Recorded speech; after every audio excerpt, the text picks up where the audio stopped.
Okay, we're on the other side of the barn, the roadside. And like any good craftsman, we started at the back. We started somewhere nobody would see. So we got ourselves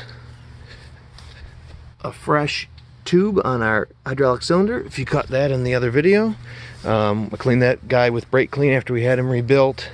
You know, the tube was, it's not a new car, show car paint job, but the tube was carbon steel. This was a new honed tube that we got from a friend because the inside was scored so badly, but the rest of this was just reassembled with a new seal kit. And so we gave it a fresh coat of paint, bolted it back up. Now these are single acting cylinders, so all it can do is pull. And it was drawn all the way in when I reinstalled it, and so it wasn't reaching out to a place where I could put this service link in. So basically I had to leave it disconnected from the hydraulic pressure and pull it out with a ratchet strap to a point where I could drop the service link into it. But now we can move the boom side to side again. We've got it connected to the machine again, and we put some fresh teeth on. We lost these two. There's what's called a tang, which is a part of the bucket, and then a tooth is separate.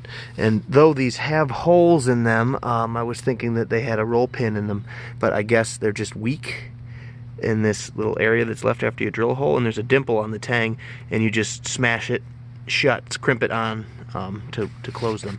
I got some new ones to replace them, and they aren't cast or forged the way the probably OEM ones were. This is still from John Deere, but these are now fabricated. So you have a piece of tube convex welded to a slab of plate that's been ground, and that had a hole in it, but this is like, I don't even know, heavier than 1/8 of an inch wall. There was no smashing this tab over to crimp him in there, so I just drilled everybody with a 5/16 cobalt drill bit and packed a 5/16 roll pin. That is a roll pin. I don't know how to there's a good look at it. It's a rolled up piece of steel. And it has a taper on it, but it's bigger than 5/16, though it'll shut. It can be shut. That gap can be shut through 5/16 and smaller. So what happens is you drill a 5/16 hole if you're using a 5/16 roll pin, and the lead starts it into the hole, but as you send it in, it compresses that a little bit. It closes that gap some. And that means that it stays tight, because it's always trying to open up a little bit, and so it's easy enough to drive along with a punch when you need to take it back out again, but these are on here really solid. It was just lucky that they were the outside corners.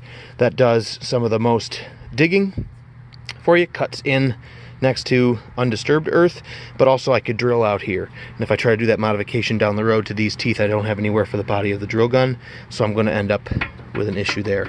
And these are riding loosely, which is kind of how they do, and now this is indexed more tightly, but we can go back to digging now. We're not losing any fluid, knock on wood.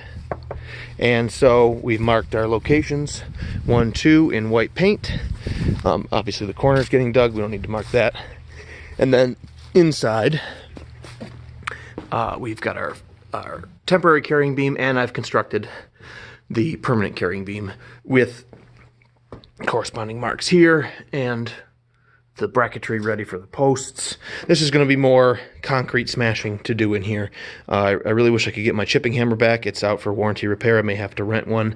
But to begin with, we're going to do all of our digging outside today to make a little headway here now that the machine is back together again. And then we'll get back with you when this looks like a giant mole has attacked. We're going to have quite a mess out front, but like I say, we proved out and ironed any kinks out of this specific project, no matter how much experience you have. We did that on the back, which there wasn't almost anything, thankfully. But now we're going to come around to the beauty side. I wish by now that I could trade out the wide bucket for the narrower bucket. We certainly don't need a hole this big, really. But these pins have yet to loosen up to a point where they can be driven out. So time to go to work with the machine finally that we've fucked all around with hoses and cylinders. And I mean, this other swing cylinder has been under the exact same circumstances that one was, and it just may be about to fail. Hopefully not, but I wouldn't be surprised in the next 100 hours or so with this machine that one should go, and we'll have to do the same thing. Of course, it'll go more quickly and easily because we've been through the whole process beginning to end here.